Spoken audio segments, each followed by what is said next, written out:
how is it that, you know, and don't take this the wrong way, but how is it that you've been able to age so gracefully? you on a paleo, you on a keto, the vegan, like it doesn't make any sense. I am doing the vegan, man. I am doing the vegan. You doing the vegan? Absolutely. Okay. And but I just started that maybe about 2.5, 3 years ago. Okay. After watching What the Health. But I don't know. It's genes. It's always. I always. Well, even before the vegan situation, I never ate pork, never ate beef. Well, not never, but I stopped a long time ago. Yeah. Drink plenty. Well, I drink about a gallon of water a day. Workout. You know what I'm saying? And that's really it, man. It's crazy. You know what I mean? Yeah, cause man, it don't make no. Cause I be like, yo, how these dudes like. Yeah, it don't make no sense. I'll be 50 next year, so I'm loving it. You know what I mean? 50. Wow, you don't look 50 at all, bro. I was trying to do the math in my head because Jay-Z is turning 50 this year. Yeah, he's turning. And so I was trying to do the math in my head. He looks great too. Yeah, you know absolutely. What I'm saying? So absolutely. it's a beautiful thing to see.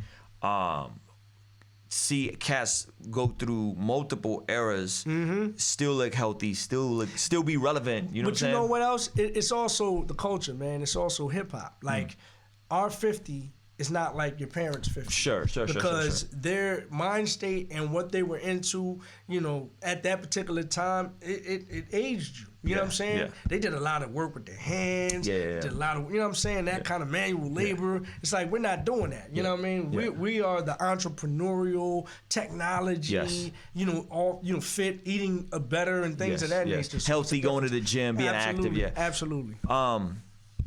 Switching gears, you talked about you having this encounter with God, miraculous, very, very tangible moment. What are your thoughts on, I see that you follow like Lecrae, you follow Butter P. Like, what are your thoughts on Christian hip hop in light of what you've experienced in the industry? Because you know what's happening. I don't know if you noticed, but a lot of majors is getting their feet wet. They're hopping in. So there's a subsidiary of every major label that's now trying to get involved. You know what I mean? I mean, I love it, man. I think it's a shame that I don't like labels, man. I'm like, if it's dope, it's dope. You know what I'm saying? No matter what content, what you're talking about. If it's, I mean, this is just from a basic level. If it's dope, it's dope. Whether you're talking about God or you're talking about the block. You know what I'm saying? But I don't like labels. I've never liked Christian rap. You know what I'm saying? It's either it's dope or it's not. There's a lot of times that people talk about, you know, in their lyrics, when they touch on, you know, a spiritual aspect or a spiritual moment. You know what I'm saying? And this was before you even came up or people came up with the term Christian rap. So that's all I hear when I hear Lecrae. That's all I hear when I hear a lot of these cats out here.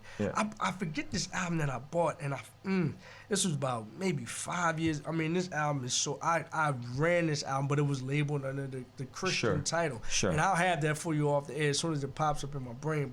But I just don't like the label, man. If it's hot, it's hot. Yeah, that's good. You know, one of the thing that got me into God was them prayers at the end of the DMX albums. You know, that's was a great example. Yeah, that was what got me into it. He used to stop shows with his prayers, man. And it was just him and a microphone. No fanfare, no DJ, no nothing. And that was one of the things, like, DMX, of all the people that I encountered in this game during that time, DMX was the most authentic guy I had met, man. I mean, and I'm not saying Big wasn't authentic, and I'm not saying that any of these other cats weren't authentic. It's just that you felt, it's almost like I met Pac as well. Like that's crazy to me how I shook hands and talked with Pac and Big at the same, like not at the same time, but you know, in my lifetime. But he had that Pac effect. Like when he talked, you felt it.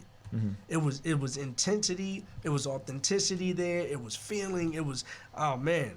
Shout out to DMX. One of the things I was talking to Manny.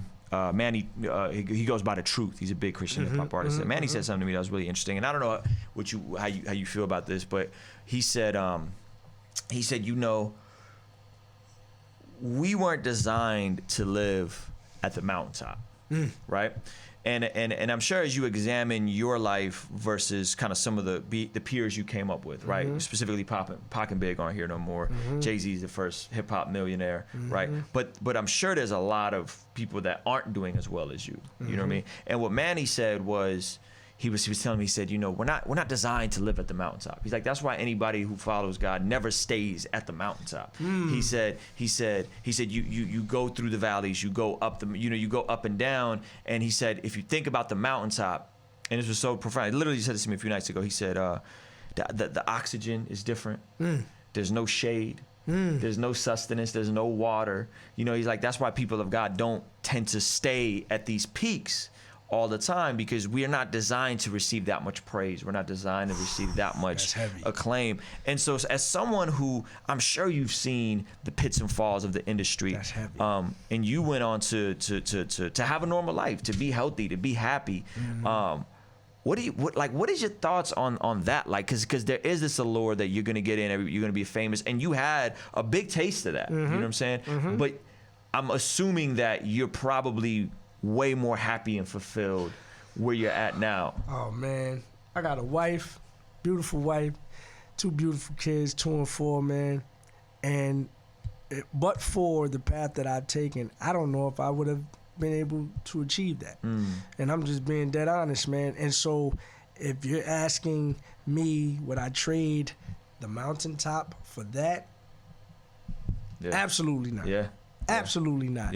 Like I like going to sleep at night. I like being able to simply go to the grocery store and pump my car with gas and going to the grocery store. You get an occasional, oh man, that's Trey Lee. But it ain't to the point it's not where over the top. Flashing lights.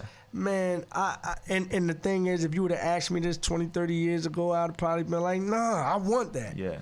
But this is how God works.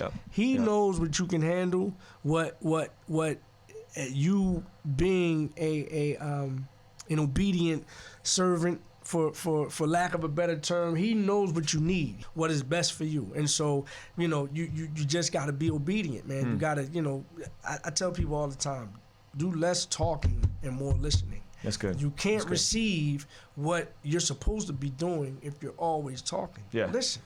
That's good. The dope part is that you're still making music. Absolutely. It's still dope. Thank you. You know what I'm saying? Like, it's still dope. I think your story and the amount of value that I think just you as a person and your story, I think is just we need to hear more of it. You know what I mean? So I'm excited. I love following you on Instagram because I see you post like inspirational stuff, and then I see you post throwback stuff, and it's like this wide spectrum of stuff.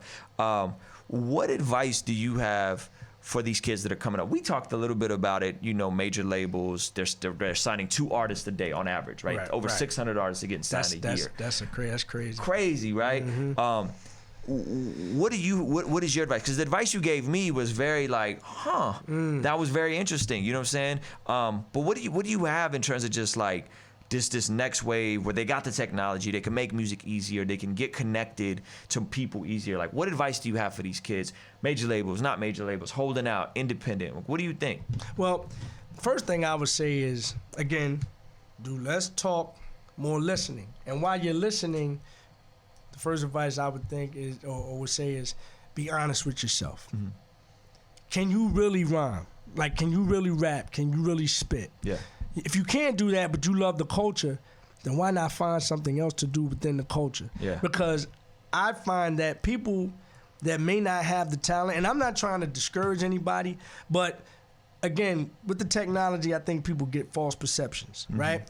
So find out, be honest with yourself, what it is that you are good at in this culture. You know what I'm saying? Once you figure that out, then you figure out what your end game is. You know what I'm saying?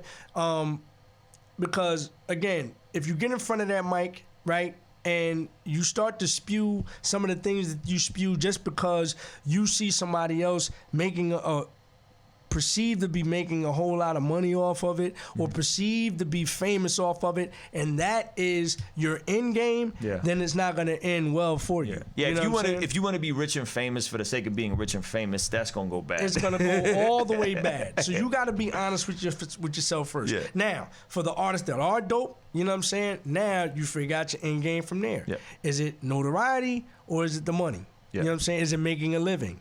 Is it simply just being happy doing what you love to do. Yep. You know what I mean? Yep. And then that way you can figure out your path. Yep. Because if you want the notoriety, I would say go ahead and try to get a deal. Yep. If you want to make a living, I'm saying the technology is there for you to make a living. Yep. You can go directly to your consumer. Yep. And maybe you're not a millionaire, but you're 100,000. Oh, absolutely. Yep. You this is what you're going to do for a living. You're going to make records. You're going to have tours set up like yourself. Yep. You know what I'm saying? You're going to be able to go, and meet a lot of people and network and things of that nature and expand your brand without borrowing millions of dollars from a label that you're going to have to or they're going to have to recoup, or you're going to have to pay back before you see a dime. You know what I'm saying? You don't have to worry about a 360 deal where they're getting a piece of your pie that you've worked for. So it's really about your end game, being honest with yourself, and then discovering the end game, and then with your end game, what is the route that you're going to take to get to your end game? That's good.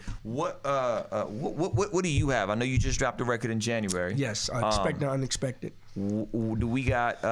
You seems like you're always pushing out visuals. Like I always see new music videos from you, so that's fire. Are we gonna get a Tracey Lee book? Are we gonna get a Tracey Lee? Like I would just love for people to come and hear you speak. Like I got a plan. I got to bring you out and get you to like some type of panel. I would love, man. Like if we had like you, Wendy Day. Ooh, shout out to Wendy. Wendy Day is amazing. Oh, if we had y'all on some type of panel, you know what I'm saying, that kind of spoke to this generation, like what can we expect? I know you know the album's called Expect the Unexpected. They go get that. But what can we expect next from you? Okay, well, like you said, we're constantly pushing out videos. One of the things, just on the music side, one of the things that we're gonna do, and this is an exclusive, we're gonna shoot a video for every joint on the album, and then we're gonna release a visual album. Love it. Of this album. Love it. You see what I'm saying? And that's toward the end of the year. Now, in between time or during the time,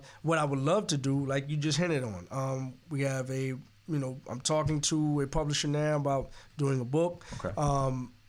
I teach, or used to teach, at Coppin State as an adjunct professor in the business of music. So one of the things that I'm trying to do now is develop a curriculum that I can pitch to various colleges and universities across the country to see, the possibility. And I know Ninth Wonder does that. And a couple of universities. I think Harvard is one. I think Duke is another one. Pimp C does that. Pimp C does a handful of brothers exactly. that teach. Exactly. So that's a passion for me. I would love to get on the collegiate circuit in some shape, way, form, or fashion, especially on the teaching side. You mentioned speaker series. I would love to do a speaker series.